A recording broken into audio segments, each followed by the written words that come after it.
Hello and welcome to the Super Show. It has been a little bit dry this week to go with the super hot weather, but we've still got some awesome video game news for you. We're going to be talking about Assassin's Creed, a little bit of Nintendo news, and also Jamie's excited because we're going to be talking Skate 4. Well, speaking of the big man, how the hell are you? Can I put an asterisk next to that excited? I'm excited, yes, but also very cautious.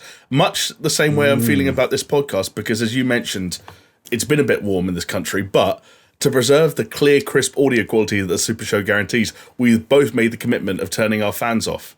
So, potentially two sweaty messes. Oh. Anyone who's watching this on YouTube can probably see that I've already got a sheen on because it's a little bit warm in here. You're glistening. I'm glowing, mate. That's what I'll go glowing. Glistening sounds a little bit too sexy. I don't know what you're doing to me there. Maybe that was intentional. You don't know. But yes, you might have noticed that today we don't have Chris with us. He is off being all important somewhere else, so he can't be with us today. But it doesn't matter because you've got me and Jamie to give you the week's video game news. I've realised, I'm going to ask you this, I'm going to pause here. What do you call games? Do you call them games or do you call them video games? Because I make a point of calling them video games because I like it. I think it sounds cool. I think that I know what you mean. I don't mind the term video games, and I think it's also a little bit more descriptive than games. I realise that every time I go onto Sporkle and I'm like, oh, I want to do a really good video game quiz, and I click on something that sounds somewhat intriguing, and they're asking me about my favourite Monopoly pieces. I'm like, no, you got the wrong idea. I'm not talking about snakes and ladders. I'm talking about hardcore. What does Chris always say? Capital G gaming. Capital G.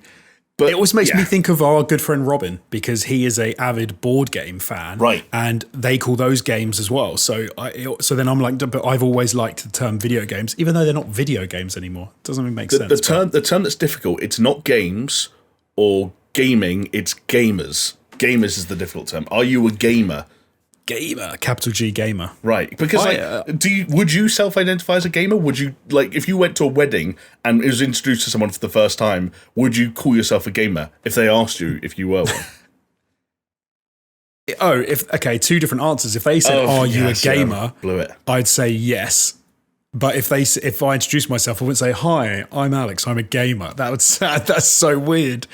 I'd probably lead with, if they said, "Oh, what do you do?" I'd say my job, or I'd say I wouldn't be like. Okay, what about if they ask about your hobbies and they don't? And you can't? I'd say games, video games. I'd say video games. Just love it. Love a bit of a. I'm trying to find a way that I can word a question that's going to force you to answer by self-identifying as a gamer, but it's hard to find the right combination of words to do so. I just find that term a bit tricky, not because of any of the things attached to it nowadays, just because I think it's a slightly awkward word to say. Like, I'm a gamer sounds like something who's not a gamer would say. I had someone identify me as a gamer. I mean, look at you. Were you glistening then too? Wow. I was glistening. I was walking through King's Cross train station, and they had these like little units set up, and it was you could try like the Oculus Rift. It was back in the day before VR was like a big thing, and they had, I think it was like whatever the then version of like EVE Online or something like that was. So maybe just EVE, whatever. And they had the Oculus Rift, and they're like, oh, you can try it on and you can give VR a go. So I was there. I was waiting for my train anyway. I was like, let me hop in and get a little bit of a tasty VR sesh. She gave me the Xbox gamepad, hopped in, played for about 10-15 minutes, and I think afterwards she was like, oh, I can tell you're a gamer. And I was just like, oh, okay. Yeah. Which I didn't mind, but at the time, I'm going back maybe quite a while, there wasn't as much baggage attached to the term. Oh, right.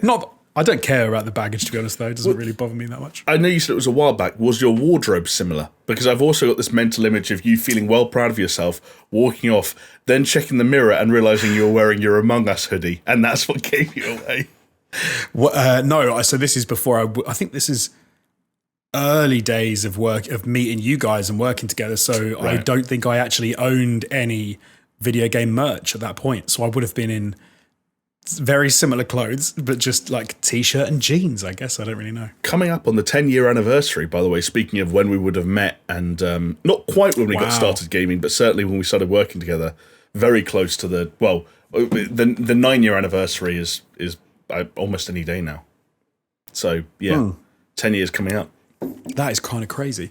So I'm going to give a little shout out before we start as well. Anyone out there who's already noticed watching us on YouTube, to my new digs, because I'm no longer in my home office. I've moved out. Not of my home, I still live there, but I'm working out of an office, so I've actually got a little bit more space. So that's why I've got the lightsaber behind me. Yeah, and then we're trying this out. So I apologise if the audio is rubbish. I'll have to listen to it back and see how it was, because if people are like, Jonesy's audio is terrible this week and it's usually pretty good, then I'll have to rectify that for the next week. But it looks good, right? If nothing else, and that just means people have to go and watch the YouTube version of this thing, and then the video version of your presentation can make up for the lack of audio. It can. And before we started, Jamie picked the colour of the lightsaber, because look, you can do... No, it's not talking about stage fright. Jonesy's got a colour picker in his hand, and he's trying to change the colour of his cool new neon streamer lightsaber. It's only bloody broken. It's not working. No, this happens. Really cool. Apparently, this happens to more men than we actually talk about. Like, it's a very common problem. Yeah, I can't believe every podcast other than ours is sponsored by a product that helps with the kind of performance problems you're having right now. It's changed. It has. It's orange now. No. And now it can't change back. Have the batteries in your remote died or something? No, it's brand new. Oh my God, this is really annoying. I reckon it's just that the clicky button's not working very well. I love that you gave me the perfect kind of dress rehearsal earlier. Jonesy was flicking through every colour of the rainbow. He had some crazy mode where it turned into a disco and every different colour was flashing. And now he's stuck on a colour he probably doesn't even like. Oh, I don't want this piss colour. Piss colour. Jonesy's piss background. He's fucked it. Well, I will have to admit, Jonesy, we will get to a point where we will have to actually record a podcast rather than try and fix your light. Like, I know you're distracted right now, but yeah, let's crack on. I'll keep just clicking the button randomly and trying to. I hope it doesn't change. I want everyone in the comments down below to remind you of your piss yellow background that you've christened your studio with. Have I broken it already? Rubbish. Anyway, ignore the light, because it was beautiful and now it's ugly. Maybe if I give it a few minutes, it will fix itself. We are a video games podcast, if you didn't know, if you're finding us for the first time. We're on YouTube. We're also on podcasting platforms. I am talking Spotify, iTunes, Google Podcasts, Stitcher, anywhere that's cool that you get your podcasts from. So you don't just have to look at us in video form. You can also listen to us when you're on the go, or vice versa. We're also on PaisleyRadio.com, where you can get a pseudo live radio experience every week. That's Thursdays, 10 p.m, repeated on Mondays at 10 p.m. as well. So you have no excuse to miss us if I always imagine people listening to the radio these days are like fixing a car. I don't know why. They're always in the engine, like with a spanner, like, can't get the carburetor off. And maybe they're doing that while they're listening to us, Jamie. That's what I like to imagine. But then I do that with podcasts a lot nowadays. Not that I'm fixing cars very often. In fact, I'm never fixing cars at all, unless it's virtually in a simulator of some kind. But I do put podcasts on for sort of, housework, let's say, or cleaning. I do the same thing, actually, yeah. Housework is one that I definitely do. Dishwasher. It's going to annoy me so much. I can tell every time you look down to your left that you're looking at the remote to see which button you're pressing to see if the light's changing. And if you're doing that for the next 2 hours... it's fixed! Mace Windu's back in the building. Oh, my goodness. I'm so happy. You have no idea how happy I am. What would have been running through your mind if you had been stuck with Pissy Yellow for the rest of the show? That I would be the next Donald Trump. Russian hookers urinating on me for fun. Yes. Which apparently was not true. Apparently that was all made up. But where's the fun in believing things like that didn't happen when you could just believe that it did? It's kind of mad, isn't it, that you can say something like that and everyone's like, oh yeah, because he got pissed on. And it's like, that was made up. Wasn't when someone told me it was made up and I was like, I thought that was like, that had been confirmed. And they're like, no, apparently it was just bullshit that someone made up. Can I say something really lame? And not only is it a lame story, but it sheds light on absolutely nothing. It's really, now that I think about it, just sort of running back over territory that everyone is well aware of at this point. But it is fascinating watching the way that a combination of social media, both, big platforms like Twitter, but also social media in more sort of like personal and kind of off the grid senses, like a WhatsApp group, can just make rumors that have absolutely no grounding in reality go from 0 to 100, because I am a part of a group of friends who watch a very particular reality TV show that airs every summer in the UK, and it's... You don't watch it, do you? I've watched more of it than I care to admit. It's called Love Island, okay, for anyone that doesn't know. Anyway, part of my excuse is that I'm in a WhatsApp group and I have lots of friends. Not all blokes, by the way, I will say. There's, equal opportunities WhatsApp group. And and everyone sort of chips in, everyone comments on the episode, everyone comments on the gossip, and I feel like every single day, bar none, there will be like a screenshot of just some random tweet from a random account with 0 following, clearly not a real person based on the profile name and the profile picture, and they'll just be saying some random rumor about something that happened inside the villa or something that happened to someone outside the villa, the reason someone left the villa, something that in this very recently, the one I got today, basically the one I got today was that so the couple who won last year have just announced that they've broken up. And I get a message midday today, and it's a screenshot of a tweet that says, "Oh yeah, apparently they broke up because he got found shagging someone in the toilets at a music festival." And it's like, where does that even come from? We know that it's complete nonsense because the gossip magazines have revealed that they actually broke up a while ago and have been like finding ways to not share the house together since, and all this kind of stuff. But this one tweet just blows up because someone random decides to, yeah, I heard he was shagging someone in a like a fucking temporary toilet at a music festival, and everyone's like, yeah, that sounds fun, I'll share that. It's kind of insane how more people don't just make up bullshit that goes like around the world. Yeah. And maybe they do. Maybe 90% of what we think we know is made up, to be fair. But like, have no idea. It comes back to the Trump thing. I think sometimes we're so enamored by how fun it would be for something to be real and how much we want it to be real that that's what possesses us to share it, or at least to say, hey, this probably isn't real, but have you heard this? Also, I think it's when it's someone that you have a certain opinion of anyway, you are happy to believe certain things. Whereas if it was someone you really liked or they were your person, you'd be like, nah, that can't be real. Yeah. Whereas exactly. it's more fun to believe in it sometimes. But anyway, let's talk about some other rumours. Because Assassin's Creed is a game that we obviously have gotten used to having a release every year. And we're actually coming up on 2 years since Valhalla came out. And we haven't even had mention of the next offering from Ubisoft in the Assassin's Creed series. But that changed because ACG recently tweeted out, I can't remember the name of the guy. You actually know the name of the guy. You told me earlier. What's his name? It confuses me all the time. The channel's called ACG. He refers to himself as Carrick, I think. And again, I'm assuming it's all the same person. The Twitter name is Jeremy Penta? Jeremy. Okay, so let's say Jeremy from ACG. If you haven't seen it, good YouTube channel, check it out. I always check them out before I buy a game because I like what they offer. But yes, anyway, so he tweeted out that the next Assassin's Creed game was going to be set or have an Aztec setting, so like South American. I'm going to really, like my history and geography is going to come together now. I don't know exactly where the Aztecs are, but South America, maybe like 500 years ago? 400 years ago? I don't know.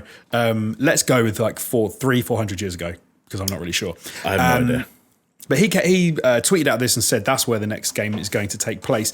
And I'm not going to say friend of the show. If I say, I don't even know what the right phrasing would be. Someone that we stan, Jason Schreier, then got to Reddit and sort of corrected the record a little bit because he said, as far as he was aware, the next game was not going to take place in an Aztec setting, but was in fact going to take place in Baghdad. And I believe it's also going to be one of the same characters that we've had before.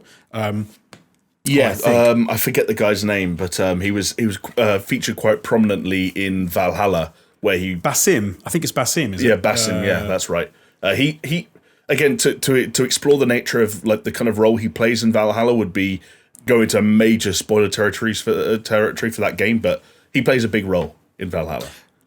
And so one interesting thing about this game, so I don't know if the actual title is going to be, but working title seems to be Assassin's Creed Rift, is that this was originally Valhalla DLC, which has now been rolled out into an interim title that will fill the slot before the next full title in the Assassin's Creed series. So Jason Schreier, the service doer that he is, I don't know what that phrase was supposed to be. The giver of information that Jason Schreier is, he sort of corrected the record and said, no, it's going to be Assassin's Creed Rift. It's taking place in Baghdad. It's going to feature Basim, and that is going to be the next game. Thoughts, Jamie?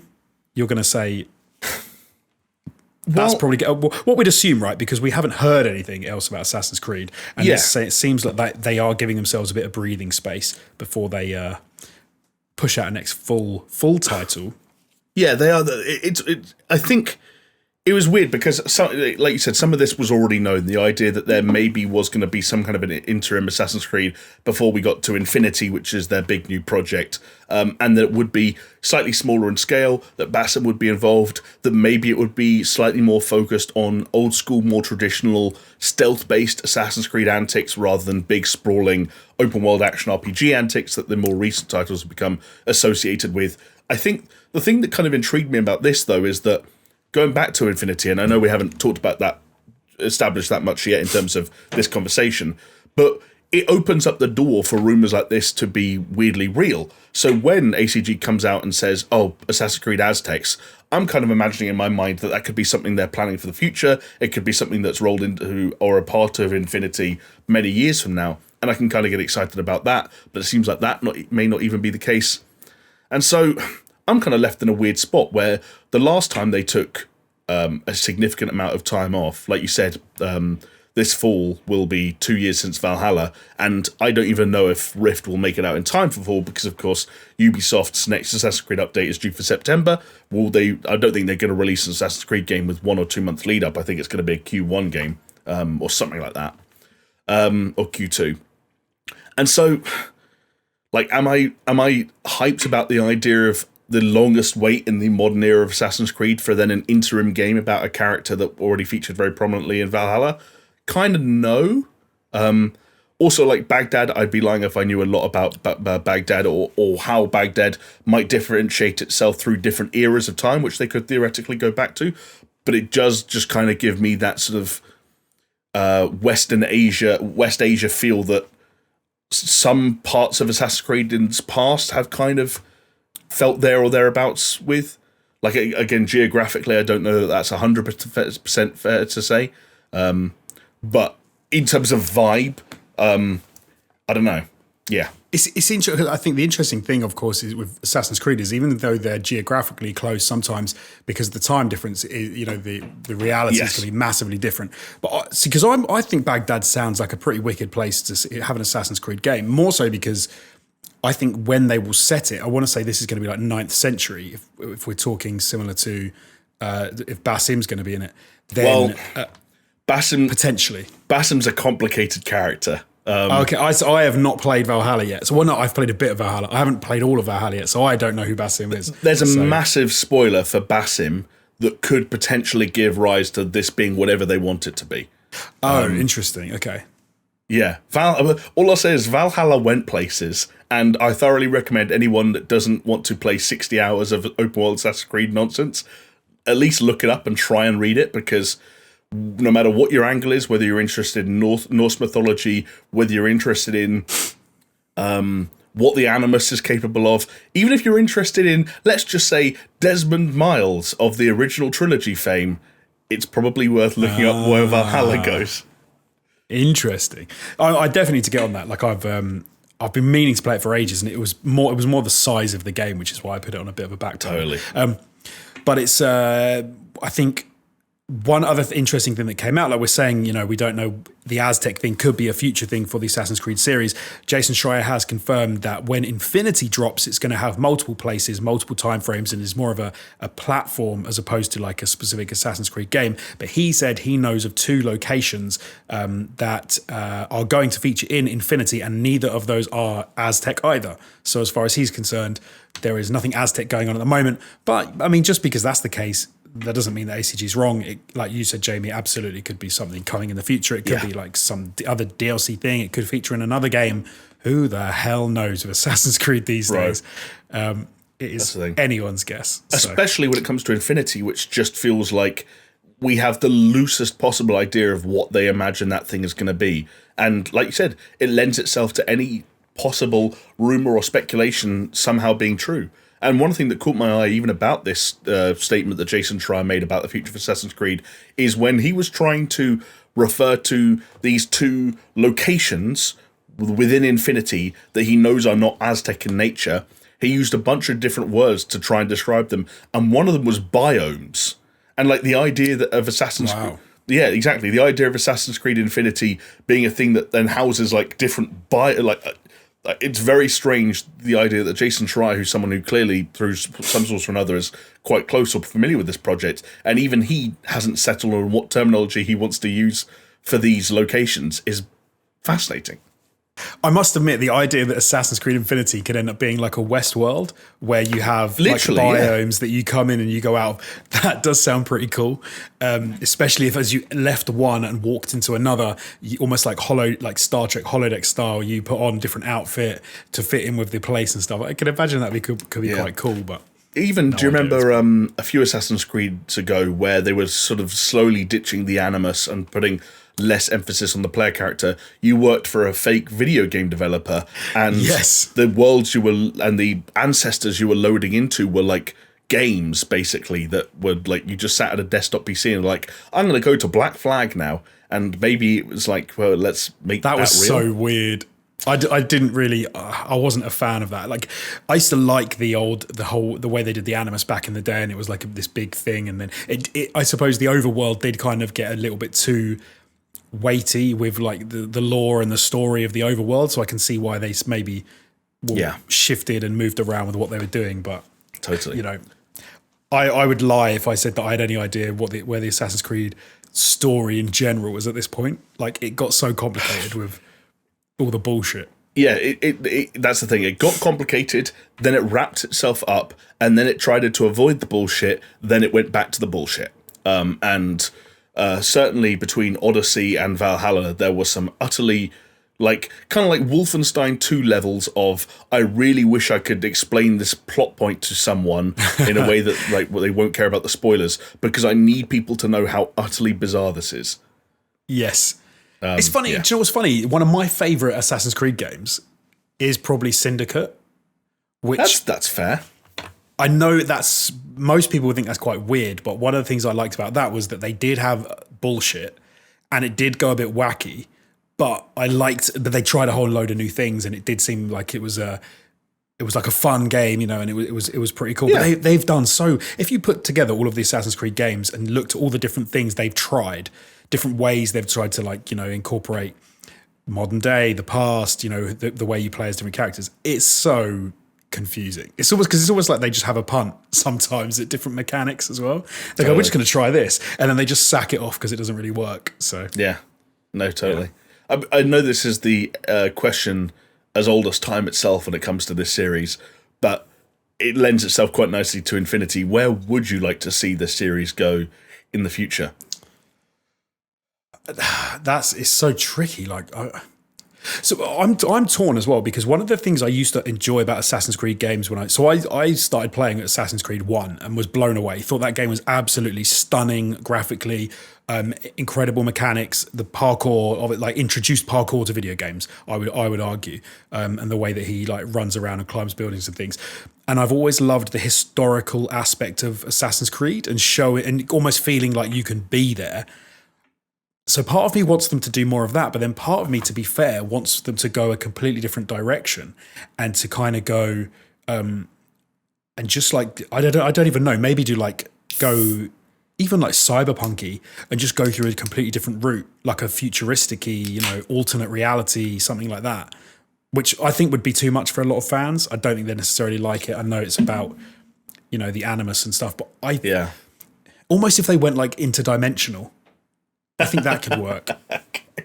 That wasn't the answer I was expecting. That's interesting. But I could absolutely imagine them doing it as well, going, we've actually figured out that not just is your DNA encoded with time, memories from time, it's also encoded with different dimensions. And then they do some weird shit where you pop up in a cyberpunk world or a steampunk world. That I could see them doing that. I mean, and then taking historical things and putting like a steampunk or an overlay onto it, like you end up being in what's the Wild West, the Will Smith film? Like Wild West. They mash up, like Wild West. They do some sort of weird mashups like that or something, or like a cyberpunk take on Tokyo in the 1800s or some weird shit like that. Yeah. Although I feel like you have also just sort of, if nothing else, knocked at the door of the possibility for some kind of Assassin's Creed multiverse shit, which is obviously starting to lose its popularity a little bit now. I feel like some people think it's been done to death, but the idea of like an Avengers Endgame style scene within Assassin's Creed where like Altair and Ezio and like that would be brilliant. And Cassandra and all these people are like together. All the protagonists come together. Avengers Assemble moment. I'm going to push you further than that. Not just the protagonists. Like Da Vinci rocks up. Like some of the other like cool little side characters. They've been there just for no apparent reason. They just come by to help fight the big bad. Like right at the end. Yeah, I could see it, man. And the big bad is a literal god. Do you know what I then thought as I was saying it, like one thing that would be interesting, and I don't know if they would dare to do this, because of course Assassin's Creed, every time you play Assassin's Creed, it starts with the team that develop Assassin's Creed is a diverse, like multicultural team, because I think one thing they don't want to do is offend people, and obviously they're not trying to, they're just trying to make a cool game. What do you think people's reaction would be if they actually had, if it was set around like Jesus times? and the Passion of the Creed, the Passion of the Creed, but where is it? Like Bethlehem? Is that's where he's born? Jerusalem. That's like, no, it's not Jerusalem though, is it? It's like it's like Baghdad, isn't it? Baghdad is kind of around where he would have been born. Oh my goodness! Everyone now is going. All the Christians are getting pissed off now. Live Nazareth. Jesus of Nazareth. Where northern Israel? Oh, okay, all right. It's northern Israel. All right, fair enough. So in that region, like at 2,000 years ago, I think that'd be quite cool. But I imagine some people would get pissed off, especially if they had some like almost godly interventions in certain things. They can't lean into that shit too heavily. I don't think. Like that just sounds like. That's one of those things where you sit. Well, you never know with fucking Ubisoft, to be fair, but you hope they get to a board meeting stage with that, and they're like, "This isn't worth it. This is just going to piss off too many people." But they don't know. They lean into other god stuff. Why not lean into the Christian god stuff? But the gods they lean into they're all fake gods. Like, I guess. But then, hey, okay, yes, I see. Okay, so now we are going to start offending people, Jonesy. We've got to be careful. All right. Yeah. But no, one thing I did also just remember, just talking about your idea of kind of like different, you weren't quite talking about multiverses, but the idea of like parallel dimensions and alternate dimensions and stuff like that, where like different timelines look different or advance differently. Do you remember there was also almost a hint of that in Assassin's Creed Unity, where you would almost get these Bioshock Infinite style tears that would allow different time zones, and so you'd be in Paris in whatever period of time that was, and these tears would open up and World War II would be going on around you. Playing with some of that stuff a bit more could be cool.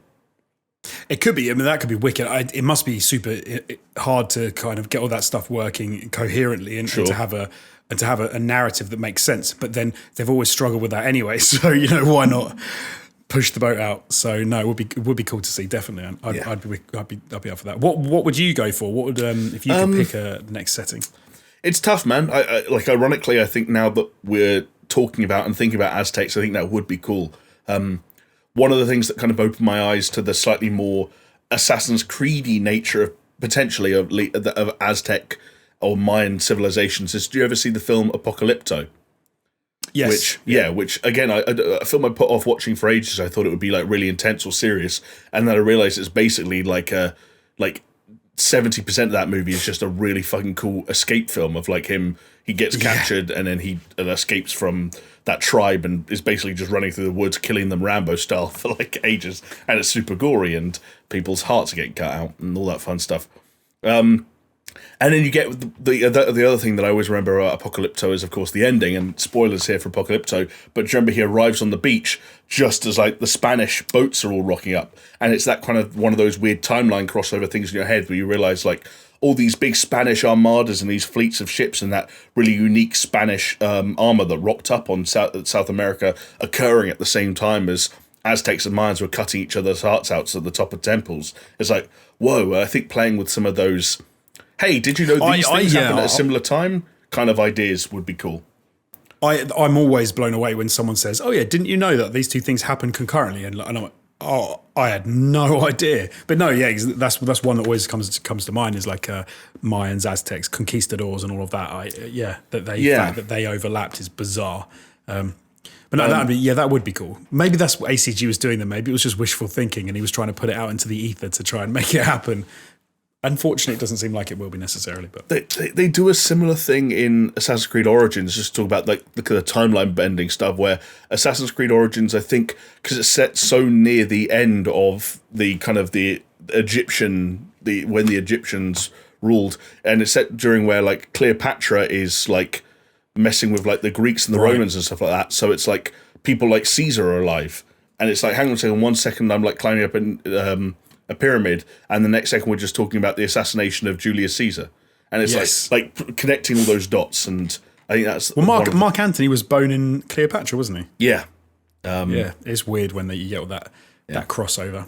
One bummer I will also say in the realm of things Assassin's Creed I think missed out on in this case is that I feel like we were talking about a feudal Japan Assassin's Creed for many, many years, and it goes to Tsushima, came and ate its lunch big time. So yeah, already did it. Yeah. So they haven't done China, have they?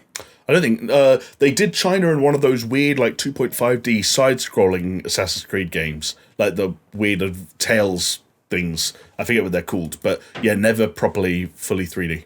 Oh, like that would be a Chinese one would be incredible. I'd tell you what would be amazing, like the Opium Wars. If you had Britain, China, obviously Hong Kong, the Opium Wars, or something around that would be.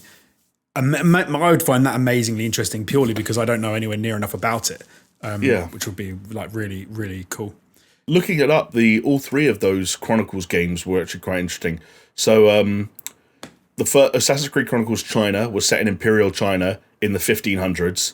Then you had India, which was set in British India in 1841 and the war between the Sikh Empire and the East India Company.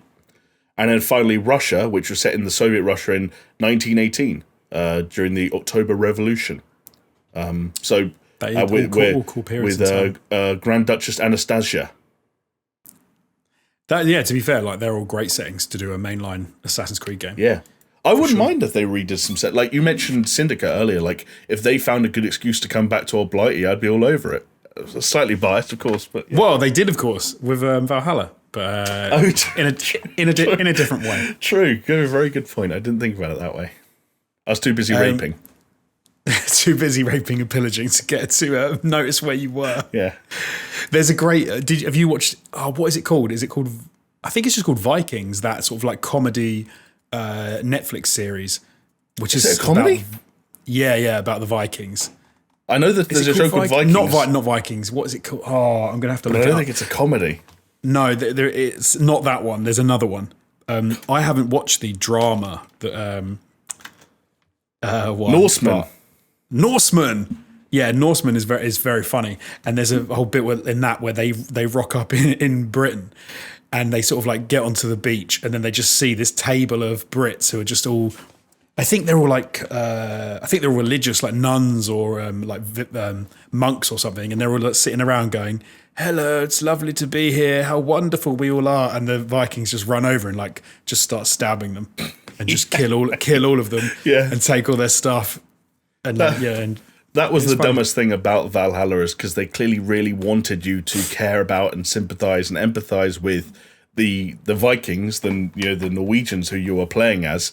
And so they did everything they could to make it clear that they weren't actually as violent as they were made out to be. And I was like, yeah, but there's still a fundamental part of the story where the protagonist decides to get his entire clan on a bunch of boats, sail over to another country, and just start living there and just start stealing settlements. Like, yes, you're not putting a great emphasis on the amount of raping and pillaging and murdering they're said to have done, and maybe you're trying to put your own spin in it. But I am still fundamentally playing a guy who's just invading another territory and saying, "I'm just looking for a place to live, man." Why are you messing with me, man? I'm just bored of the snow. I just want a new home. For crying out loud. Not that deep. That is so funny. But there you go. We've got to wait until September to hear some more from Ubisoft because that is when they're going to have their little... I think it's an Assassin's Creed special, isn't it? They're going to do... I think they've called it both. They called it like an update on the next Assassin's Creed will be in September. And then a week later they were like, there's a Ubisoft Forward in September. So Oh, right. So other stuff as well. Okay. Well, Maybe. hey, and we don't even have that long to wait now. Still September. So yeah, we can hang on. exactly. I think it's time now, though, Jamie. Should we have a comment of the week? Let's do it. Last week, for people that listened, I don't know if they remember, but we were talking about Maverick, because finally Chris caught up and saw it as well, and was giving us his take on it. And we ended up talking about a little bit about Top Gun, and Chris was telling us how he really got into the story in Top Gun about conspiracies and jet planes that didn't work properly, and to which I think Jamie and I were both sort of saying, like, that's not Top Gun. I don't know what you're talking about. And off the back of that, a couple of our very kind commenters, Jesper Camden Nielsen and Neil D, commented just to sort of confirm for us that is in fact Hot Shots, that I think we mentioned at the time, and it's not from Top Gun. And in Hot Shots, it's Topper Harley, who's the Tom Cruise Maverick-esque character, who gets brought back into the Navy, and they're hoping that he will fail, and because the aircrafts are crap, basically, and they're going to break and not work, and they're trying to get, the big bad guys are trying to get their contract through so they can make a lot of money, as Chris said, but he got the film wrong. It was not Top Gun. It was Hot Shots. So thank you for everyone who commented, just to let us know. And I do believe that both of those people are in fact Patreons or patrons over at patreon.com/supershow. They are absolute legends, and they subscribe to us, and they support the show to keep us coming back week after week. And I would like to read out some of their names right now. You'll see some on screen, but I'm going to give a shout out to Aaron Cameron, Athletic Gravy, Bill Caesar, Brimstone, Cole K, Ice Not Rock Salt, Jesper Camden Nielsen, Leo Merger, Mindful Pig, Mr. Anthropic, Nathan Pears, Neil de Geldstrom of Prosthetic Mustaches, Daniel, Pastors Guild, Scary Omen, and the big dogs. They are Brett Z, aka Shellshock, Doppler, Geometric Potter, Hacksaw Bookread, Manuel, Donut County Stan, Guerrero, and Peaswad. So thank you so much to all of you, absolute legends. And thank you to everybody who comments, who subscribes, who likes, who tweets at us, who does all of that good stuff. Also, if you DM us on Twitter, we love that, because Chris is the one who checks that. So he's not here this week. And if you've listened to this before he has, you could send him some shit on Twitter and DM, and he will be really surprised to get it. Oh, you could really confuse him. You could, yeah. Like, I don't even know what you could do, but use your imaginations. That's what I would say. But before we get on to some news about Skate 4 and Nintendo, I want some news about what you've been up to this week, Jamie. Oh, Jonesy, this week I have been turning Japanese. I really think so. Kind of, but a good thing to turn, to be fair. I mean, you're right. There are worse things to turn than Japanese. And this is probably as close as I'm ever going to get to tasting or experiencing authentic Japanese culture, because I've been playing 2 games that just happen to be set in Japan, one of which wasn't even made by a Japanese studio. So there we go. Still kind of flexing my muscles and getting used to the catalogue of games available on the new tiers of PlayStation Plus. I have been playing some Ghost of Tsushima Director's Cut this past week, because that, much like Death Stranding a few weeks ago, was a title that I had not gone back to since the release of the Director's Cut and since the native PlayStation 5 version was released. In fact, I haven't played any Ghost of Tsushima since I beat it it's about 2 years ago now, as crazy as that is to think about. Yeah, time flies, right? And so I thought it would be nice to see it running at 4K and at 60 frames a second, and to experience some of the other bits and pieces. Honestly, the most, I don't know how much you remember about the Director's Cut specifically, but the thing that blew my mind was the load times, or lack thereof. Yes. Yeah. You just go to fast travel, and the game, it just feels like it fades to black and then fades back, and you're there, and it's scary. It's funny. So you played it like a full year ahead of me, because I only played the Director's Cut edition. I think I, in fact, waited. So I think I was sort of like a third of the way through. Then I waited for the Director's Cut edition to come out, and then finished the game, I believe, in that. And I ended up literally just flitting around the map by going fast travel, wherever I needed to go. So if I wanted to upgrade something, or if I wanted to get something, and it was like, oh yeah, the wind's saying it's in this direction, I would just point in that direction, and then I would just fast travel to a location on that line, just to like get to wherever I was trying to go more quickly. And it's so quick. It's ridiculous. It's scary. Like it the first time you experience it, you're like, what just happened? And it's going to be really hard not to take advantage of it in the same way that it sounds like you did. Even if that world is, in theory, quite fun to explore and mess around in. but it's also just a really good game. Its strengths and weaknesses, unsurprisingly, are the exact same as they were at launch. And, like there are still maybe some slightly ropey elements around the side content that populates the open world portion of the game. Some of the actual side missions, or the tales as they're called, feel a little bit simple in nature and a little bit stilted in terms of their presentation. But fundamentally, I think that's a game with like a surprisingly engaging and driving core plot and core group of characters. Amazing combat, like talked about comparing Ghost of Tsushima to Assassin's Creed. I think that's one territory where Assassin's Creed lost so much ground when I came to playing Valhalla later that same year compared to what Ghost of Tsushima was able to present at launch. I just love that combat, and I love the way it like grows and expands as you unlock more skills and unlock more stances, and one of those. The combat is so much. I'm with you. The combat is so much fun in that game. The standoffs were like one of my favorite parts of that entire game. Was just like enjoying how good it felt. And like one of those great kind of like arcs of like, you talk about the standoffs, like it's so good to have a game that lets you feel powerful enough to kill, when it's fully leveled up, 5 people in one hit essentially, but still have this really nice arc, like I said, of the enemies that you're taking on and the way that they are geared up, or the movesets that they have, or the volume of them always feels like that ramps up alongside you to keep the challenge consistent, and that great balance of feeling like a legit samurai who has learnt so much shit over the course of this invasion, but at the same time is still coming up against challenges that feel appropriate for what he knows. I gather that I've never actually played it because I've never played the Director's Cut, but I gather that extends to the Iki Island expansion as well, where I remember some people jumped into that completely cold when that Director's Cut came out because they didn't want to replay the whole game, and they were like, oh man, this is kind of tough. But it was like, yeah, that's what the game had to do to ramp up as you just your plethora of skills, as your armory of ability just expanded so much, and exploring that territory again is really cool.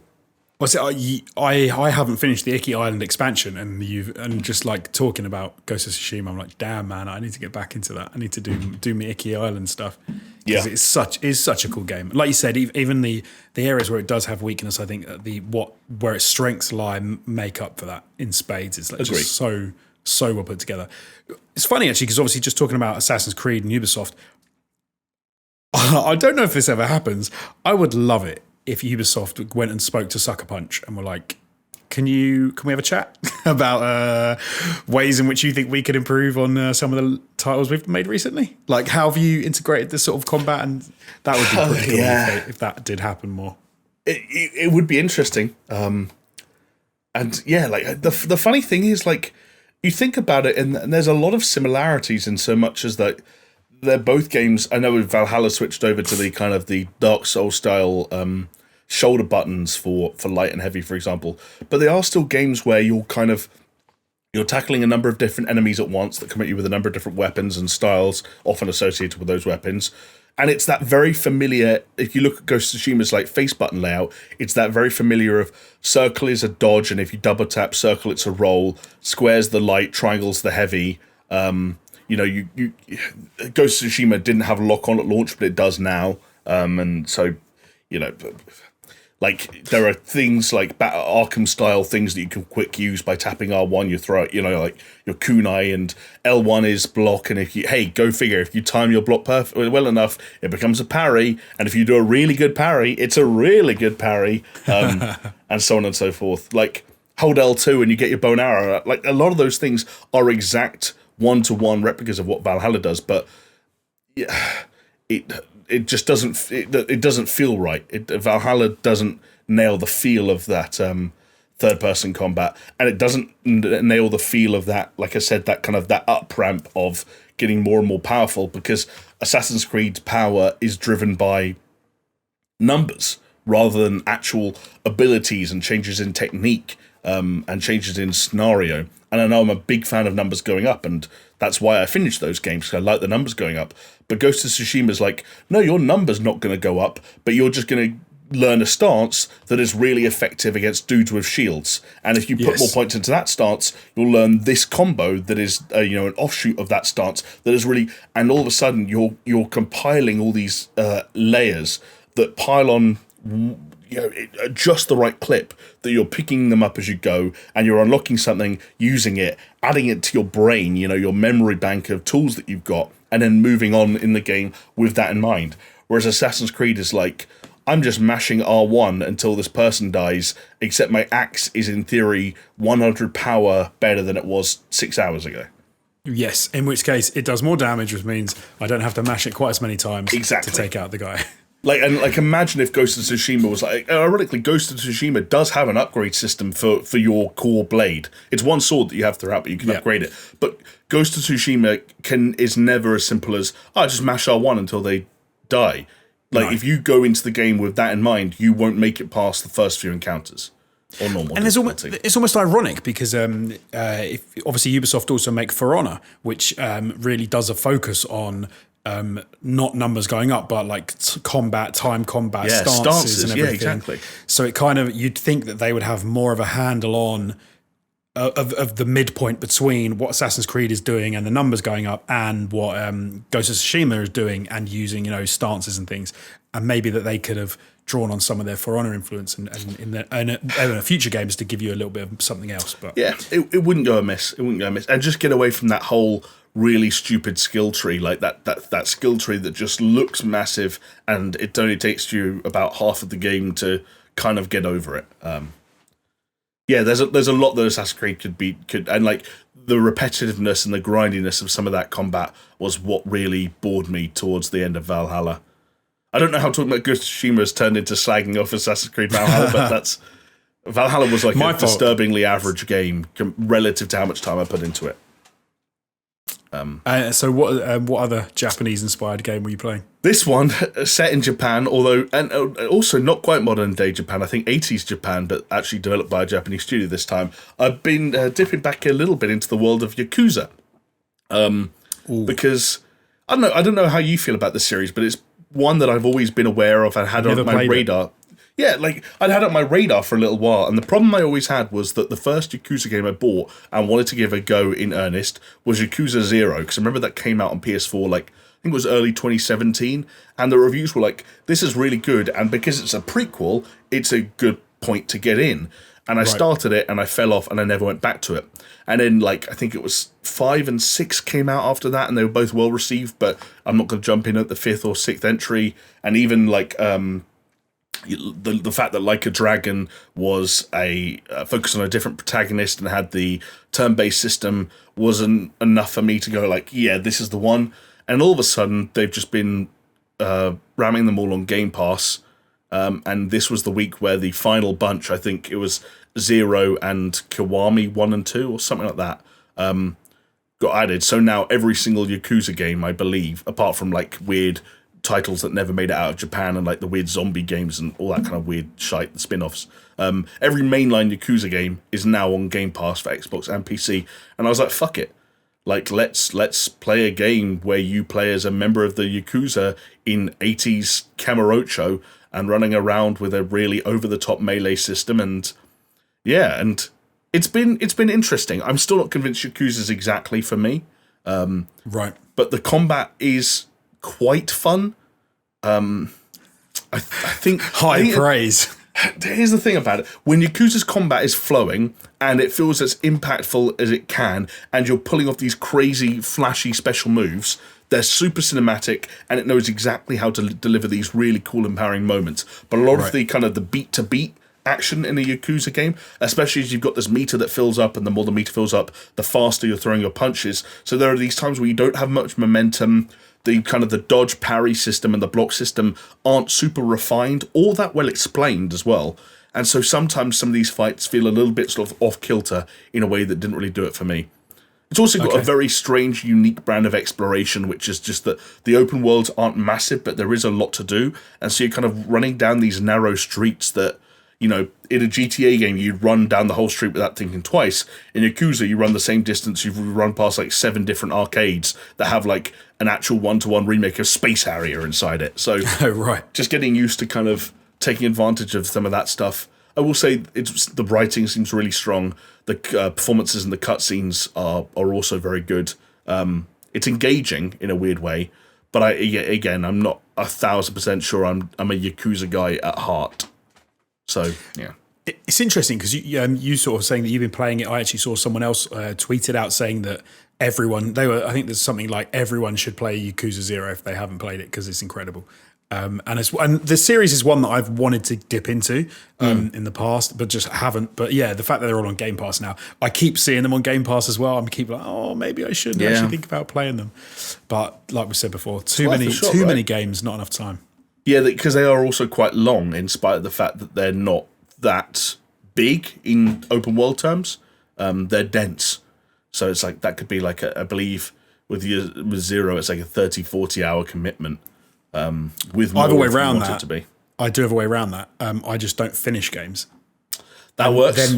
Then they're only as long as you play them for. Then you just move on.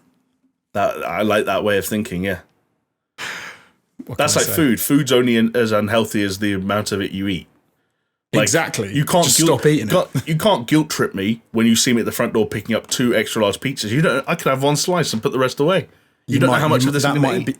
That might be a week's worth of food. You might be a very efficient eater. Yeah. Exactly.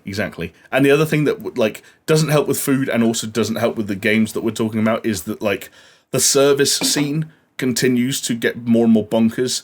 And for people like you and me, who I know were both kind of suckers for like, it's a bargain. I'd be losing money if I didn't do this kind of way of thinking. Every game I think we've spoken about, from Ghost of Tsushima Director's Cut to Assassin's Creed Valhalla to Yakuza 0, like we've spoken about 3 sizable open world action adventure games that are all available on subscription services that you and I are already signed up to, which is like it's just painful. Just painful. Like I need to have nothing on my plate for Tuesday in time for Stray, Jonesy. Oh, the Stray! We have to play Stray because everyone is playing Stray. Everyone's looking forward to playing Stray when it comes out on the 19th. So yeah, we do have to keep some space for Stray. It's funny actually because they were saying about games coming to services. Last week, obviously, I talked about the fact that I'd been playing Biomutant on the 2-hour free trial on PlayStation. Yeah. And one of our commenters actually said, don't buy Biomutant. It's actually coming to PlayStation Plus, and the PlayStation 5 version of it is in the near future. So they were like, so again, it's another game that you don't have to buy. It's coming to a service, and then you can crack on. But do you know what? I've barely played anything in the last week since we chatted. I've watched a couple of things, though, that I will keep brief because, A, I don't want to give away any spoilers, and B, some people just might not give a shit. So two things happened. You'd have to be under a rock maybe to not have heard that the season 3 finale of The Boys was last Friday. And I had to wait until what was it? I think it was Monday this week until I could watch it. And so I was trying to steer well clear of Twitter so that no one ruined it for me because I had no idea. But yeah, it was a good finale. It didn't quite do everything I was hoping. It didn't quite hit some of the heights. It was a little bit of a damp squib maybe in some respects. But it's funny with that show, Homelander is like, he makes that show. I think without him, you don't have a show that's anywhere near of the caliber that it is. However, I do think as the show's gone on, a lot of the writing and the other characters in the show outside of the initial core cast have been developed quite well, and they've actually pushed it into some interesting areas, which you often don't get with shows. I think usually it kind of maybe stagnates, but I've liked with some of the stuff they've done outside of the main. Any like characters in particular that have kind of. So, for example, like the way that they did some weird shit with like Black Noir, as in like season 3, where they introduced some of the weird like animation and stuff, and they did some of the reflecting on what had happened to him in the past. I liked the way that they took some tangents and sort of did that. They've also done some interesting things where they've with like characters like Maeve and things where they've explored them a little bit more fully and sort of just like not stuck to the main crew of Frenchie, Butcher and Huey and Starlight. Like I like it when they push outside of that, and I think that because it would have got a little bit stagnant. I think if we were just still listening to Butcher go, "Oh, you bunch of fucking idiots!" in his. And I need a little bit more Australian in that Cockney accent, please, James. I don't even know if I can. That's the thing. As a Brit, I don't know if I can do Butcher's voice. It's too hard to do. Come on, apples and pears on the Barbie, mum. Like I don't even know. It's a weird kind of medley, but he pulls it off. So yeah, fair play to him. The other thing I've watched that has also finished, and I, from what I understand, I don't know if there's going to be a second season. I think this was more of a setup for something else. The Ms. Marvel series. Right, yes. Obviously, Kamala Khan coming into her powers as a young woman. The changes that not many young women go through as they get their superpowers. It was an interesting one. I liked the style. I liked the way it was shot. I liked how it was directed. I didn't like some of the decisions that they made around the show. So, for example... All right. Sorry, go on. I was going to say, was this the finale specifically, or the whole show? But the whole show in general. I don't want to give anything away from the finale. They change, like some stuff they've changed. Like she doesn't have like just morphing powers. She has like a hard light ability, like power, where she can create hard light things that she can like stand on, or she can make effectively have like longer legs because she has this sort of crystals that come out of her, as opposed to Kamala Khan, obviously in the games and in the comics and stuff. She just makes her body grow. She's more like a Stretch Armstrong kind of thing. What's the guy from Fantastic Four? What's the Fantastic Four? Mr. Fantastic. Mr. Fantastic, who can stretch. She's more like that. He's got an actual name, but I forget it. Reed Richards. Yes, I think that is it. Yeah, he has just like his own name, which is a bit weird. Yeah. Yeah, he's Reed Richards. He's Mr. Fantastic. Why is he Mr. Fantastic? Because he can stretch his cock, and his wife loves it. Big time. Makes her Jessica Alba as well in that original two films. I heard the Thing even got a piece. Even got a slice of the pie. I bet he did. But yeah, so there's that. There's also, they spend a lot of time in the Ms. Marvel show, like talking about and reflecting upon. We've already mentioned it, ironically, in Assassin's Creed, British India, and how it was separated into Pakistan and India, and there's a lot, like they reflect on that a lot. Interesting. Which is fine. Like it's obviously a backdrop to her getting her powers and her history, but they spend too much time on it. I'm going to be honest. Like they really lean into it, which is like it's fine. But I don't remember, like most origin stories don't sort of go, by the way, there's a historical event that we want to keep talking to you about. I suppose Captain America in some sense, like with the Nazi stuff, but that's, again, it's not that much of an influence on the film. They don't spend a lot of time talking about the Nazis and the rise of Hitler and all that sort of stuff. They focus on the character. So yeah, I think I would have liked it more if they'd focused a bit more, if they'd kept it a bit more down the line of the comic books and what she gets on with. But no, it's still good. It's good. Yeah. It's good casting. It's the characters are fine. The acting's fine. So yeah, if you're into Marvel and stuff like that, go check it out. I will say the fans of The Boys showed a little bit more restraint than fans of Miss Marvel as far as Twitter goes, because the Miss Marvel finale was well and truly spoiled for me, thanks to social media. Oh, I was trying to think. Like I think there's less to spoil in Ms. Marvel as well. To be fair, I guess you're right. It's still a spoiler. You can still spoil it, but it's a less impactful for sure. And the Boys one. That's a good way of putting it. Yeah. You mentioned the Boys finale. Is that something that could be actually like spoiled? Yeah, you could spoil it. Yeah. Right. Do you think there's going to be a season 4 of the Boys? I'm not sure if that's been confirmed. I think it has now. Right. Okay. I believe it has now. Which is good. Yeah. Like I'm glad they're doing that.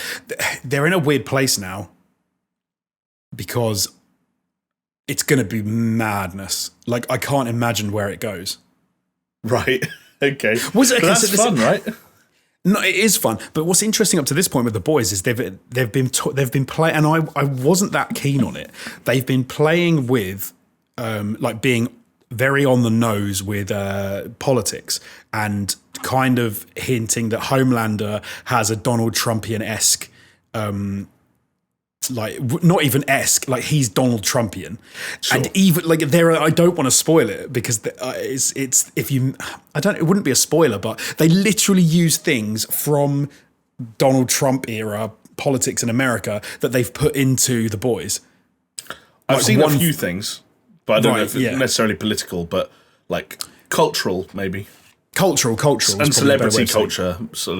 I've seen riffed on in a number of different ways.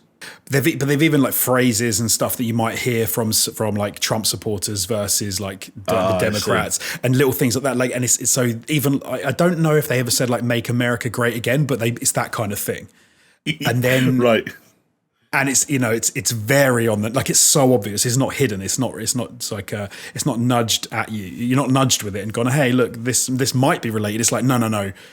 This is the worst case if you had people that believed this sort of thing and they were around and there were superpowers. But they kind of they've jumped the shark now on it, because I don't want to say anything to give it away, but they've got to a point in that kind of politicization side and saying, hey, this is like the real world politics. They've gone so far that now they can't say, oh, it's like this that happened in the real world, because it's just too far. They've already gone too far. So it's going to be a hell of a fourth series, I think. Interesting. I mean, it sounds potentially cool as well, though. Like a bit of a sort of tangent, but it just reminded me of it when I was getting into Barry a few weeks ago and looking up interviews with Bill Hader.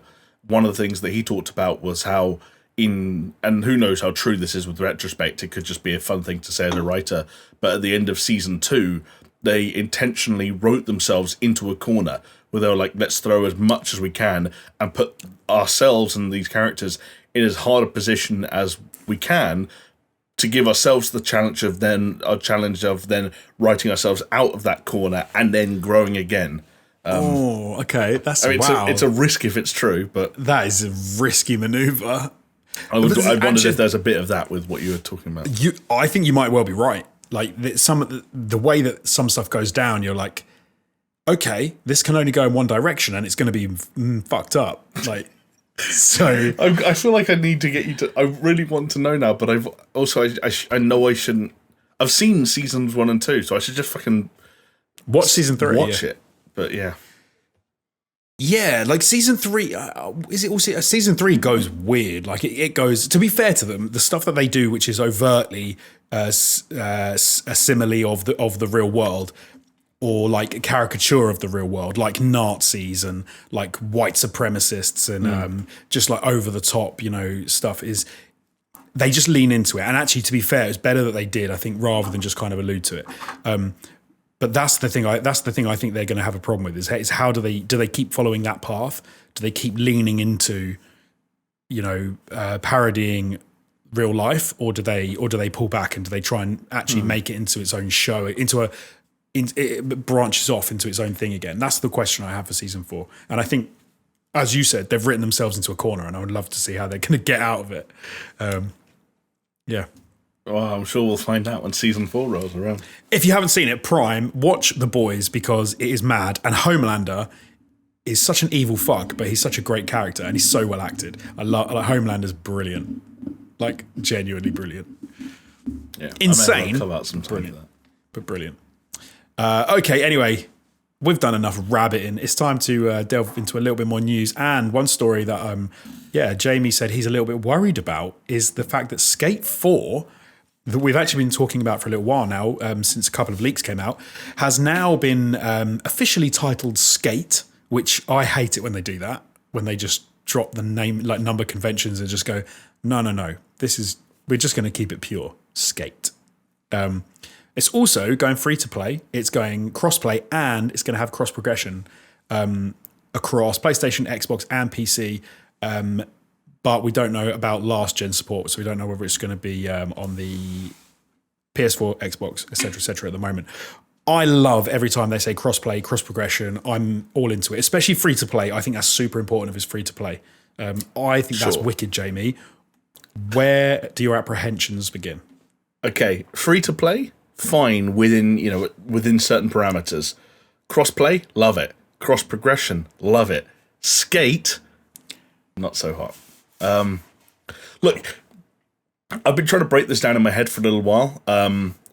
This has all come from a live stream they did this afternoon, where I think it's called like the boardroom. Get it? Because like it's a skateboard. Clever pun. Love it. Yeah. And they talked about a bunch of stuff. And like one of the things they made it clear was that they don't actually see this as a sequel to these 3 Skate games thus far, which I guess is why they're not calling it officially Skate 4. And they see it rather as a platform rather than a game that they can expand on for years to come.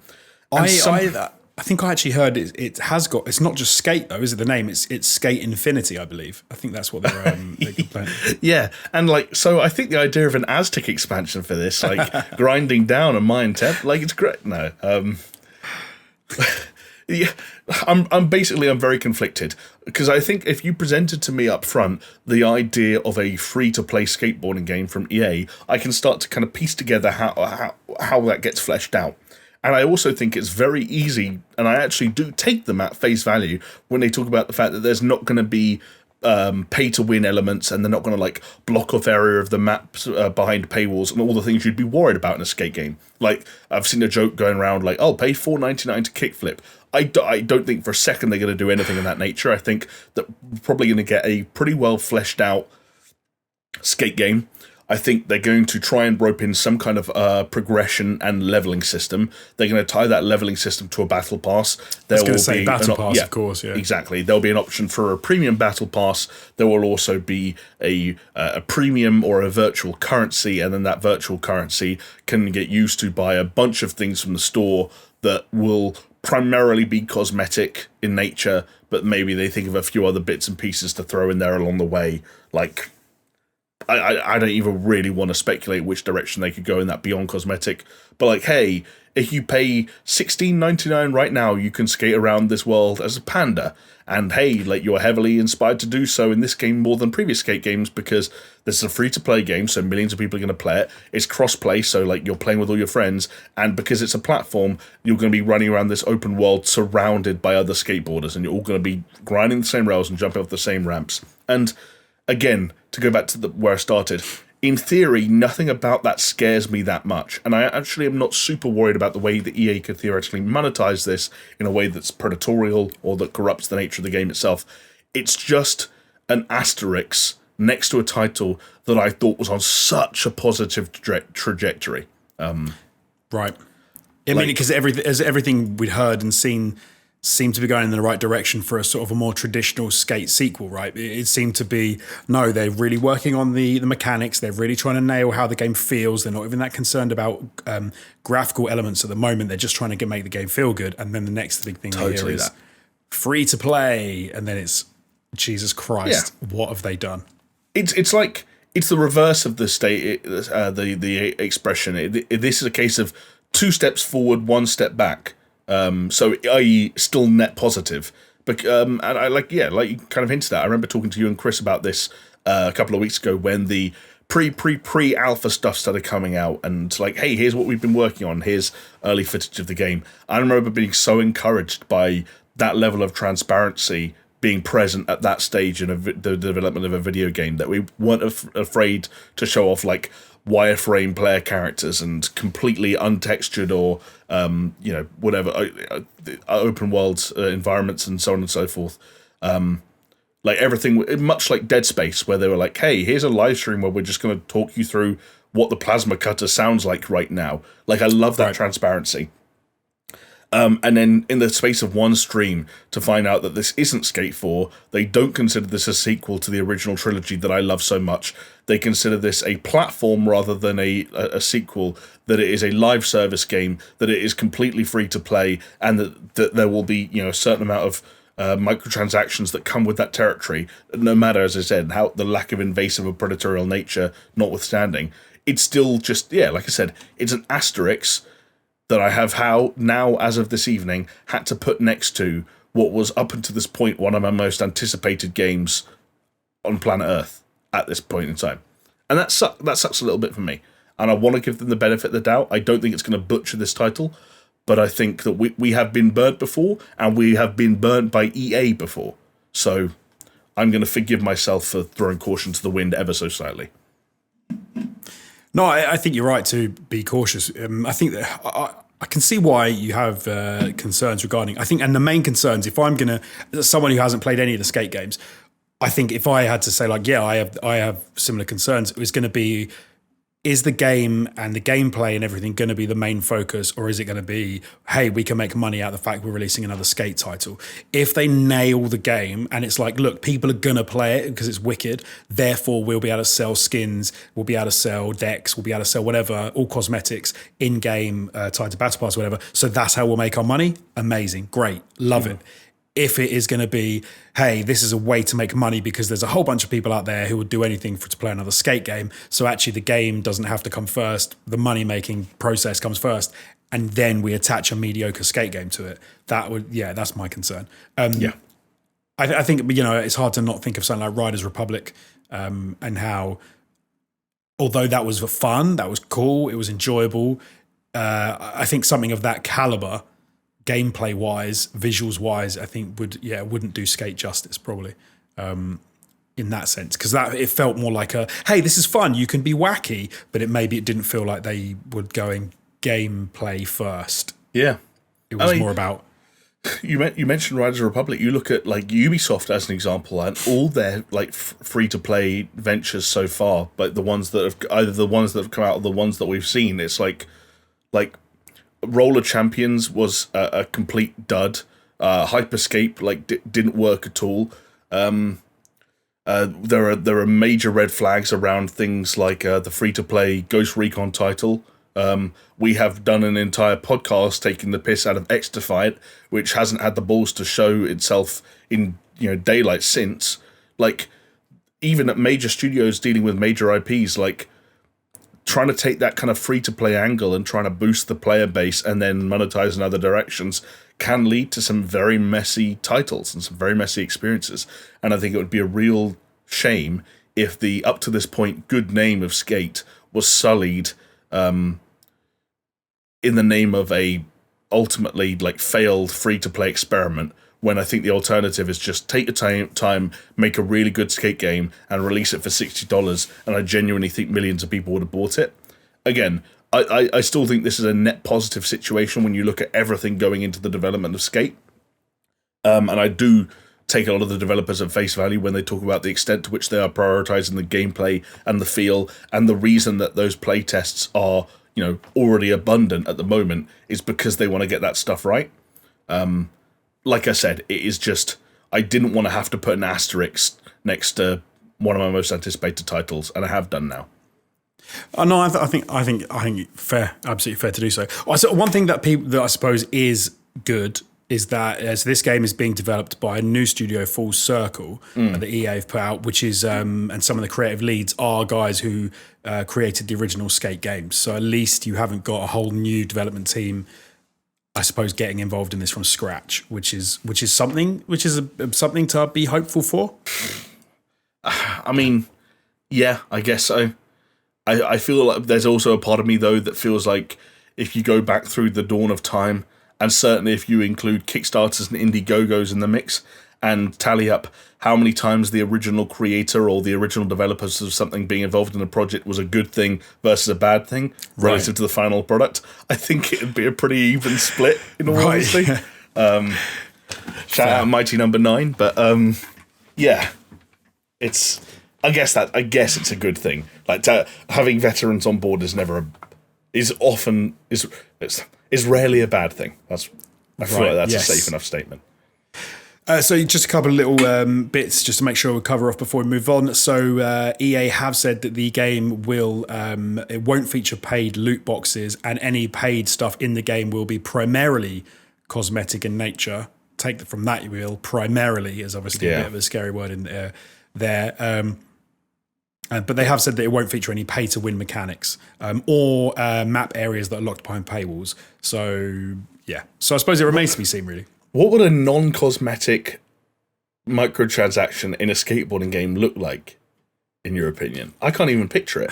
The only thing I could think is, for example, if they're saying primarily cosmetic, would be that if you could buy a deck which gave you slightly higher jump ability, for example. So maybe you had a slightly longer time to pull off an ollie or any trick. And so whilst it's primarily cosmetic because it's more about how the board looks, it does give you a slight advantage maybe in pulling certain tricks. That would be controversial. And it should be. If there's competitive elements, that's pay to win.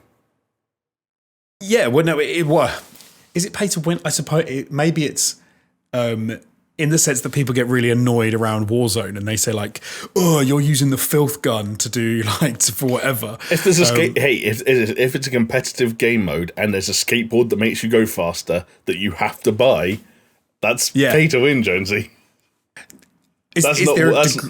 Sorry. Is there a degree? Do you think there's a degree that makes it pay to win? So if it's marginally faster, or do you actually no? I think you're right. Actually, I think you're right because otherwise, if it to any degree that it changes the how the board functions or how you function, I suppose why would you include it if it was irrelevant? So it must be pay to win in that sense, even if it's primarily a cosmetic. So I think you're right. Actually, I guess that would be cheating or pay to win. They'll do the other thing that I get worried about, just talking about the cosmetic elements here that I just jogged my memory on somehow, is these games all go the same way, whether it's like Battlefield and Call of Duty or whatever. And Skate will absolutely go this way, I'm sure, because it's not fucking based on a military conflict. It starts off with like, here's a cool cap, and here's a different coloured backpack, and everyone's like, oh, cool. And then they get a little bit seasonal, like maybe you get to Halloween, it's like, here's a pumpkin on your head, and you get to Christmas, like, you could dress as Father Christmas. By the next summer, like, everyone is bright pink, shiny, has some crazy animation, like their deck is animated so it's scrolling all over the place. They leave a trail of a sparkly rainbow everywhere they skate, and you'll load into that game, and it's going to look like fucking Fortnite, and I'm going to lose my marbles. I think you've nailed it. Because that's what will happen. That's what the kids will want. That's what the money will dictate, and that is what they will do. And you will end up with pink shiny dinosaurs going around on rainbow skateboards. And it'll be horrendous. And all the people that like the original skate fans will be like, I'm out. Yeah. And it would be a bunch of 14-year-olds doing some weird trick where they launch 50 feet into the air and do some crazy backflips. Because they spent $9.99 on the skateboard with rocket boosters on it that can't be used in competitive game modes, but it can be used in free roam. And so they fly off a rat. Yeah. I think that's exactly what it would be. Oh, be. God, Jonesy. I don't want to talk about it anymore because I'm just scaring myself. Well, hey, let's go from a scary developer and a scary publisher to one that usually we can have a lot more faith and trust in because they are old Nintendo. And, they just keep on keeping on, Jamie. But they've done something a little bit new because Nintendo have started to drip feed us some tasty little tidbits of new games that they're going to be putting out, rather than doing like a complete direct. So they have teased, or they've announced, I suppose, Kirby's Dream Buffet, which is going to be coming out, which is a Fall Guys, Katamari kind of inspired multiplayer, like online multiplayer, local multiplayer, which looks pretty cool. I'm not going to lie. It's piqued my interest a little bit after playing Kirby and the Forgotten Kingdom. Yeah. That's the key thing, right? Like that Kirby game apparently did really well, both in Japanese markets, also apparently in UK markets. It's like the biggest Kirby game ever, which doesn't surprise me. And so why not cash in on a little bit of that Kirby goodwill with another title that, in typical Nintendo fashion, is somehow basically already made and finished? I love how they do that. It's insane. Like, you have to respect the fact that they don't leak. They are not a leaky ship. Yeah. And when they do leak, it seems like it's not even true. Speak to Tom Henderson. Right, yeah, I guess so. Like, and this stuff seems to crop up all the time. Like, I know we just said they don't leak, but and I guess technically this maybe isn't them because I think it's an American studio who help out with this franchise specifically. But there was a leak last week about Metroid Prime and the fact that a remake / remaster, it sounds like it's a bit of both, of the original Metroid Prime for GameCube has been done and dusted, ready for the Nintendo Switch, and has been done for a while. And like developed this person, I think it was Jeff Grubb, who has a source at the studio, it's just like, yeah, it's done. We're going to do it for 2 and 3 as well. But like Nintendo were just waiting for the right time to announce it and put it out, and they'll do it when they want to, if ever. I love how they do that, though. I love how they just kind of have them finished, and then it's the opposite to what we usually see from most places because they'll have a game finished ready to go, and they'll be like, yeah, we'll just put it out in a bit. Whereas often, most places are pulling their hair out trying to get something released as, Literally. we've seen this year. Because as you said, Kirby's Dream Buffet is supposed to be dropping this summer. So like in the next couple of months. I don't think we've got a specific date yet as to when it's going to be released. But impending, I think impending would be the right word to use. I mean, if you say summer and mid-July, you're not giving yourself much wheel room. No, not really. Bayonetta 3 has also had a new trailer, and it's going to be coming out on 28th of October 2022. Again, I don't think how you can, that's a pretty bloody soon. That is not long at all. Although slightly different story in terms of how long this one's been around.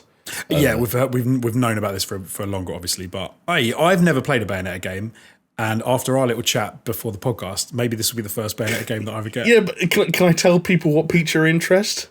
Yeah, fill your boots. Okay, so basically there's a thing that is in and amongst this, there's a whole host of new information about Bayonetta 3 and the release date that has caught a lot of people's eyes, and it's something called Naive Angel Mode.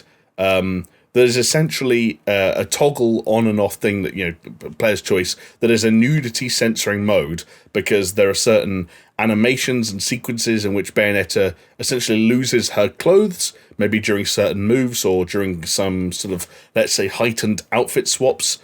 And Jonesy, I was talking to Jonesy about this as I was putting it in the document we refer to during the podcast, and just the mere thought that Bayonetta as a character gets anywhere close to being naked made Jonesy want to make this his first ever Bayo experience. She's smoking hot, all right? She's got the glasses, which I dig. She's got the stilettos on. Yeah, but she's always had that stuff.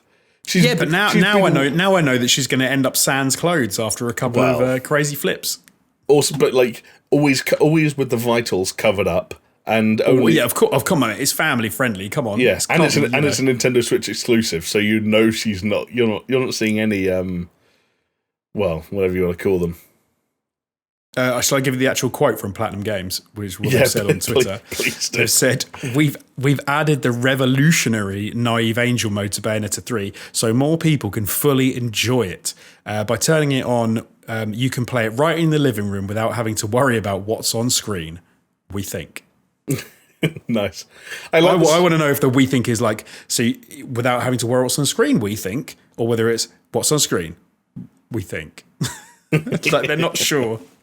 Yeah, I also just like that this kind of like we're in a weird time, aren't we? Where when a Japanese title, especially, ends up getting released in the West, or like the worldwide release involves a release in the West, and there's any element of censorship whatsoever that doesn't involve a player choice like this does. So many people on Twitter go mental, like, "Oh my god, have you seen? They made her boobs smaller. She doesn't have vagina bones anymore." That was a real one that was very, very sad and disturbing and depressing. But I like that they're like, hey, this isn't just some weird censorship shit. This is just so if you want to play it in your living room in front of your wife or your mother or your children, like we've made a mode for that.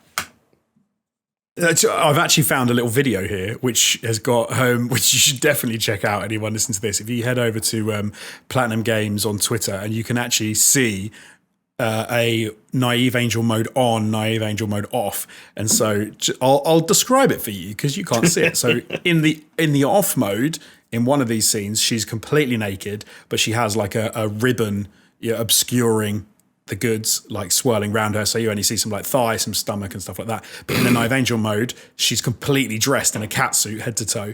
You've then got another scene where you've got a villain who's basically wearing, I've seen something like this before, I can't think what it was. She's basically wearing like, I don't know what you'd describe it as, something you'd see in a Brazilian carnival where like the nipples are covered, and then she has like spiraling metal coming out, but the boobs are completely on display.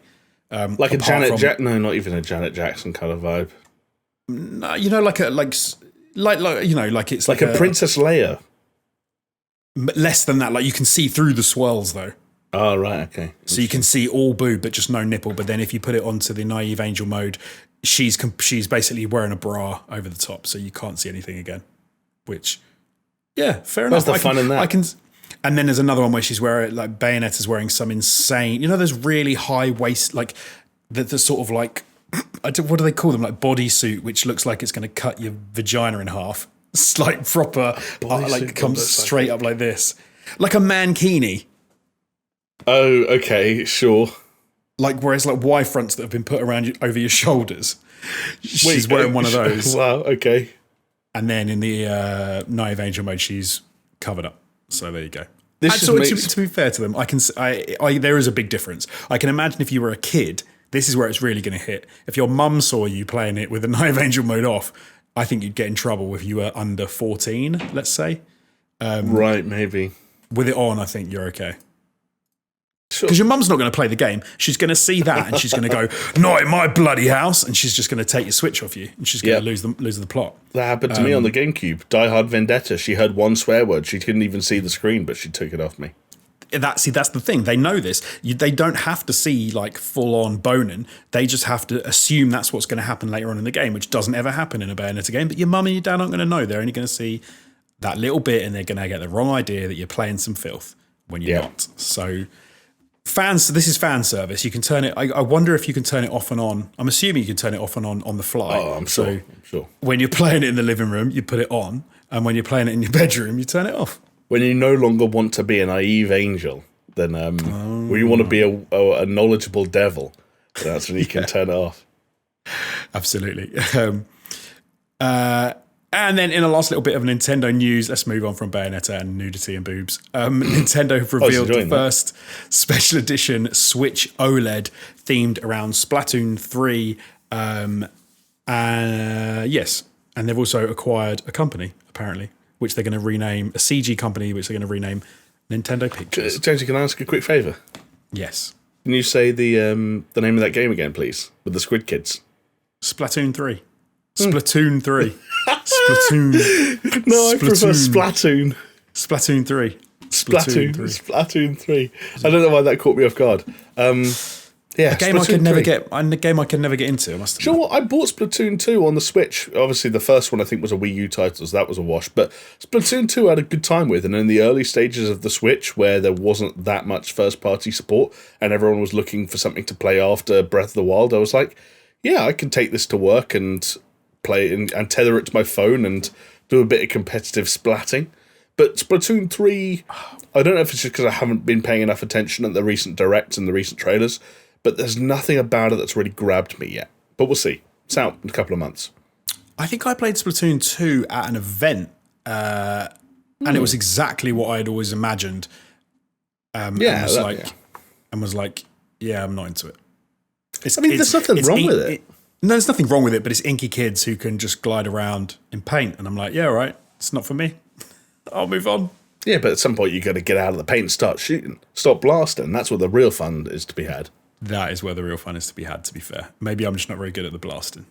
No, it was good. And I thought the world outside of the actual game was quite fun, and wandering around that little high street and saving up for the fake Yeezys and seeing all the drawings that people had done on their profiles. Like, I thought it was kind of engaging, but maybe I'll just stick to wanking off to Bayonetta when it comes to Nintendo this year. And put in the Naive Angel mode on and still trying to get it that's the real challenge. Can you finish with the naive Angel mode on? That is going to be the new thing. Yeah. Don't type that into Reddit because you'll see videos of people trying to prove you can. Oh God, yeah. Naive Angel tribute. Moving on. I'll be honest though. I watched that Bayonetta 3 trailer that came with the release date, and that poor word usage of words. I apologise. But I was like, I really struggled to stay engaged by that trailer, and I don't know what that says about the game, or what that says about me, or what that says about both of us. But I was watching that trailer, and I was like, I should be really up for a Platinum Games developed character action game that's big and loud and over the top and gives me something to do with my Nintendo Switch. But I kind of just didn't vibe with it for some reason. And I don't know why it is. Maybe I just don't have enough Bayo nostalgia. I'm the same as you. Every time I see a Bayonetta trailer, I'm like, for any of the games that have ever come out, I'm always like, yeah, that's cool.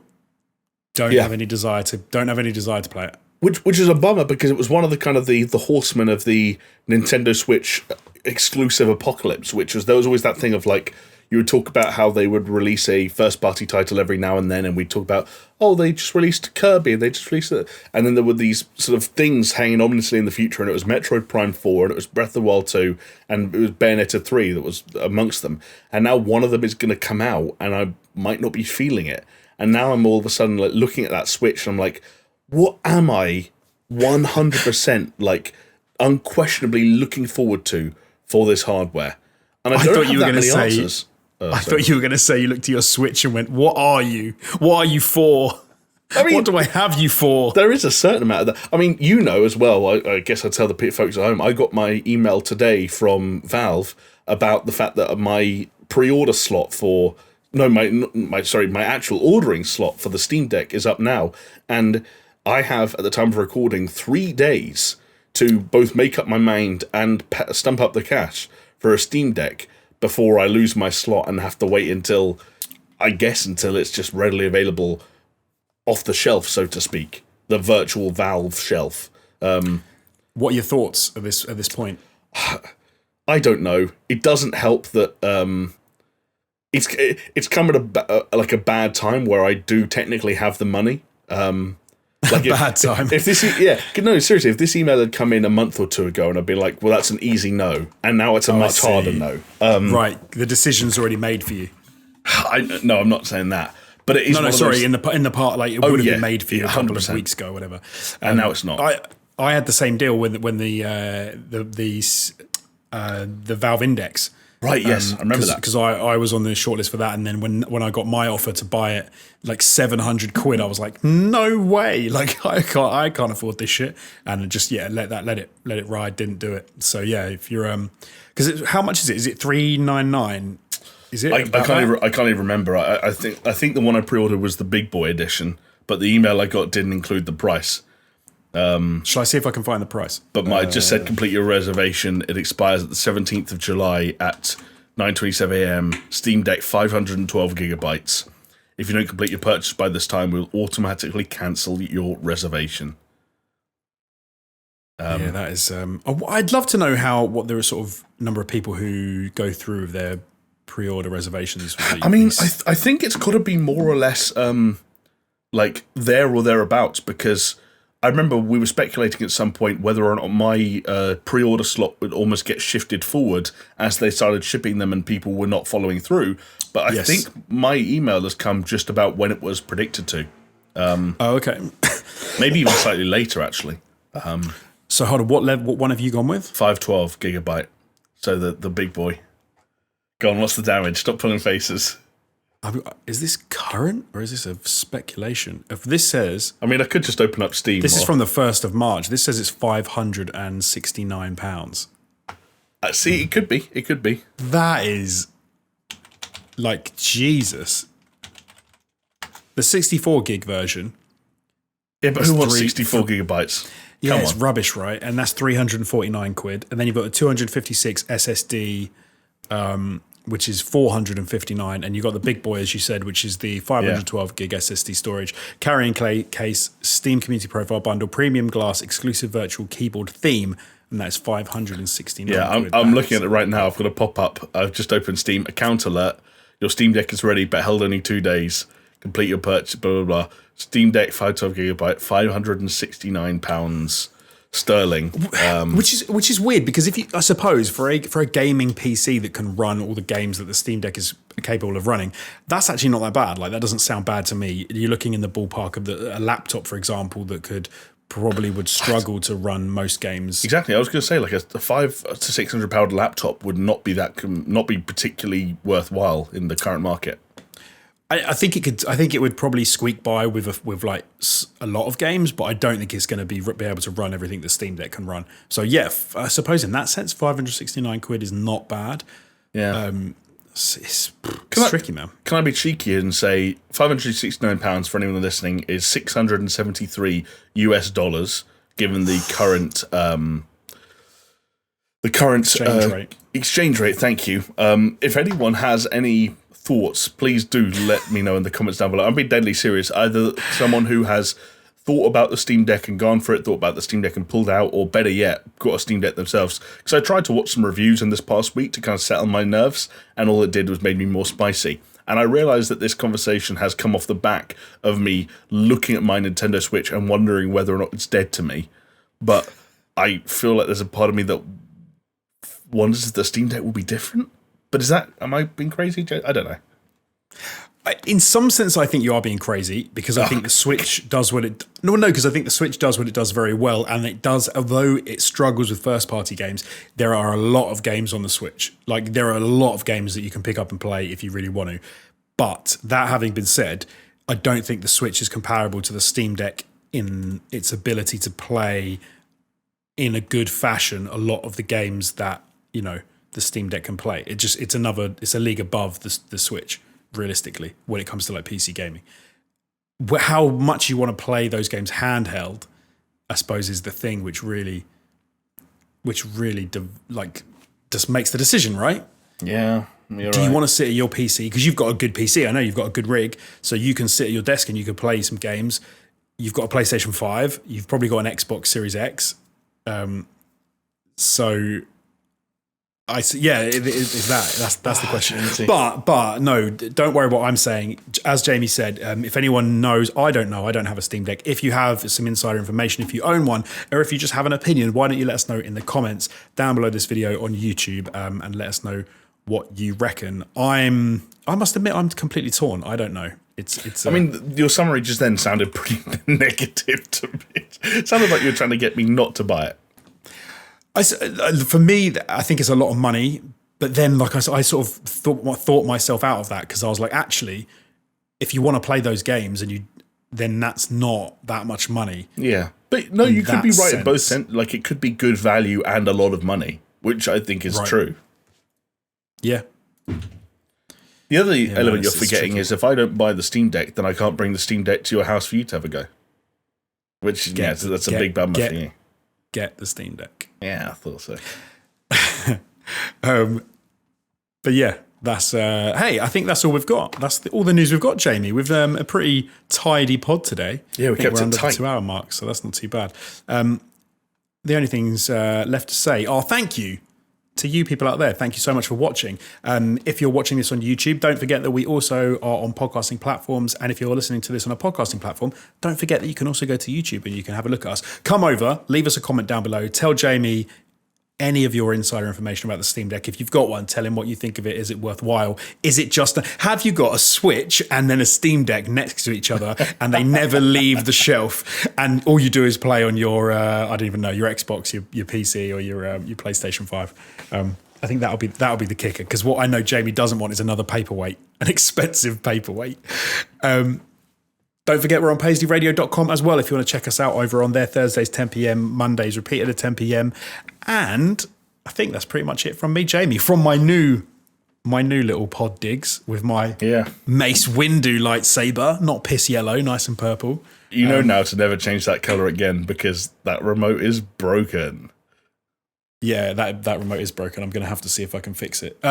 If you've made it to this point in the podcast, why don't you drop the comment piss yellow down in the comments, so everyone knows pissy yellow Jonesy that you made it. No, don't do that. Just put piss yellow. Don't attach my name to it. Alex Jones's brand new piss yellow office. Thank you. We will see you next time. Thanks so much. Bye. Bye.